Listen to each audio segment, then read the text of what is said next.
Maraknya aksi begal yang meresahkan warga khususnya di Bandung Raya membuat pemerintah provinsi mengambil langkah cepat. Melalui akun Instagramnya, Gubernur Jawa Barat Deddy Mulyadi meminta Polda Jawa Barat meningkatkan patroli di kawasan rawan kriminalitas.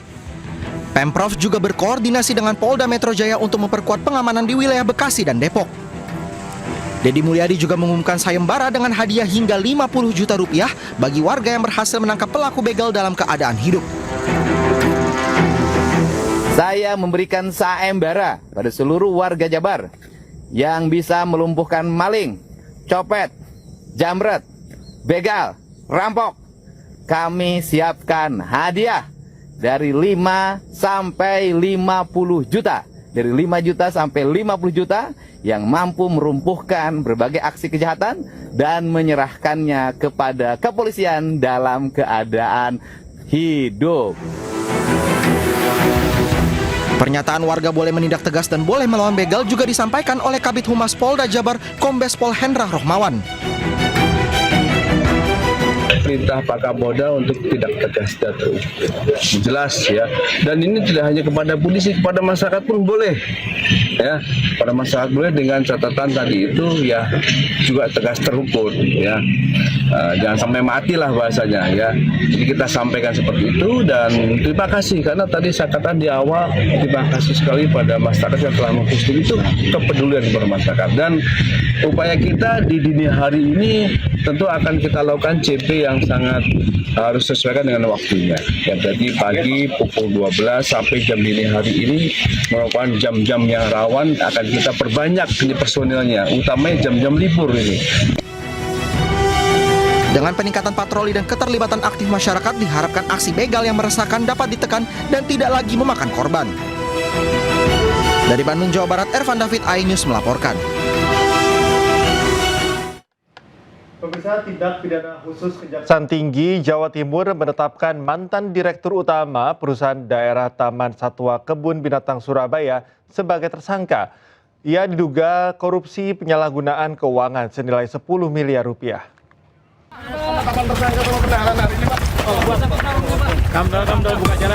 Mantan Direktur Perusahaan Daerah Taman Satwa Kebun Binatang Surabaya periode 2016 hingga 2024 langsung dilakukan penahanan oleh tim tindak pidana khusus Kejaksaan Tinggi Jawa Timur usai jalani pemeriksaan. Tersangka diduga melakukan tindak pidana penyalahgunaan keuangan di mana uang tersebut merupakan uang operasional perusahaan, termasuk kebutuhan makan satwa di Kebun Binatang Surabaya yang merupakan ikon kota Surabaya. Tersangka telah merugikan negara sebesar 10 miliar rupiah lebih dengan melakukan manipulasi data keuangan dan dimanfaatkan secara pribadi.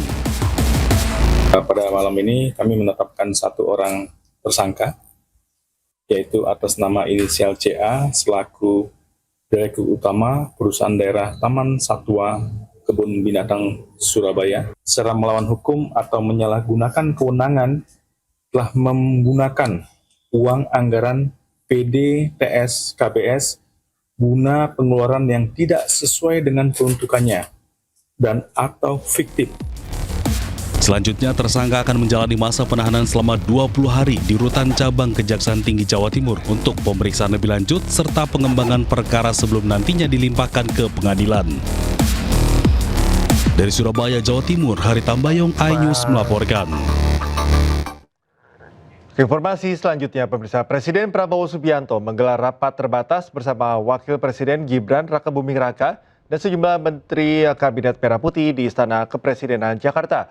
Rapat terbatas membahas perkembangan koperasi desa dan kelurahan Merah Putih, perkembangan ekonomi terkini, hingga strategi hilirisasi untuk memperkuat perekonomian nasional. Satu persatu jajaran menteri mendatangi Istana Kepresidenan Jakarta Kamis siang untuk mengikuti rapat terbatas.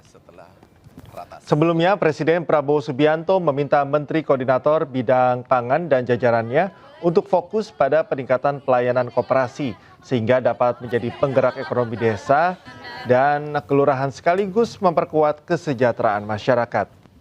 Presiden menargetkan sebanyak 30.000 koperasi desa dan kelurahan Merah Putih beroperasi pada akhir 2026. Sementara saat ini sudah ada 1.061 koperasi telah berjalan. Kabarnya setelah Ratas hari ini kita akan membahas beberapa program ekonomi, termasuk dalamnya adalah mengenai dengan koperasi dan perkembangan ekonomi serta hilirisasi, ya, gitu ya. kalau dari SDM Ya, termasuk hilirisasi dan ketahanan energi ya. Nanti kita akan bicarakan. Sementara menurut kuasa hukum Roy Suryo, Abdul Ghafur Sangaji, dikabulkannya eksepsi Dr. Tifa merugikan Joko Widodo karena tak bisa membuktikan keaslian ijazahnya. Namun kuasa hukum Jokowi, Firman Pangaribuan, menegaskan bahwa kliennya tidak dirugikan dengan apapun hasil keputusan persidangan.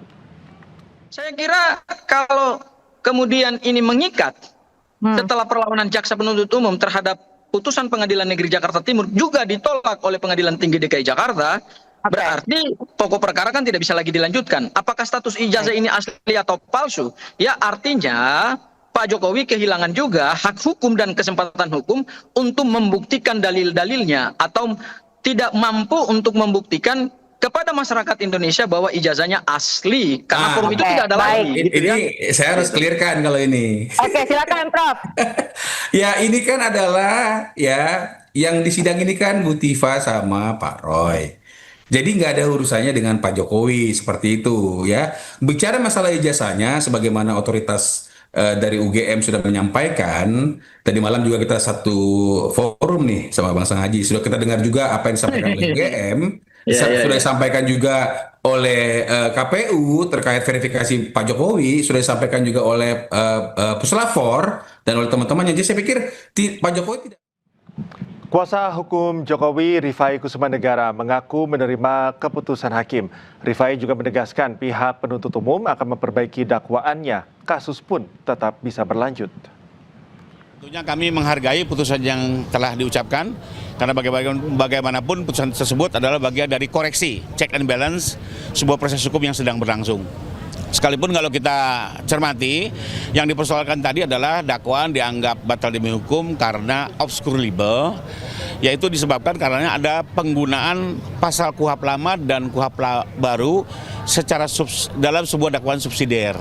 Ya, jadi kalau kita cermati ini lebih kepada persoalan penggunaan pasal KUHP lama dan KUHP baru dalam sebuah dakwaan subsidiar yang menurut majelis itu menyebabkan dakwaan kabur. Nah, terhadap putusan seperti ini, pihak jaksa biasanya nanti akan memperbaiki konstruksi pasalnya, ya disesuaikan dengan amanah dalam putusan tersebut dan kemudian nanti jaksa bisa mengajukan kembali dakwaan ke persidangan. Jadi kembali lagi ini lebih kepada koreksi dari bentuk dakwaan yang dianggap obscure libel dan tidak berkaitan dengan terhentinya perkara. Ini perkara tetap bisa berlanjut dan jaksa tinggal memperbaiki.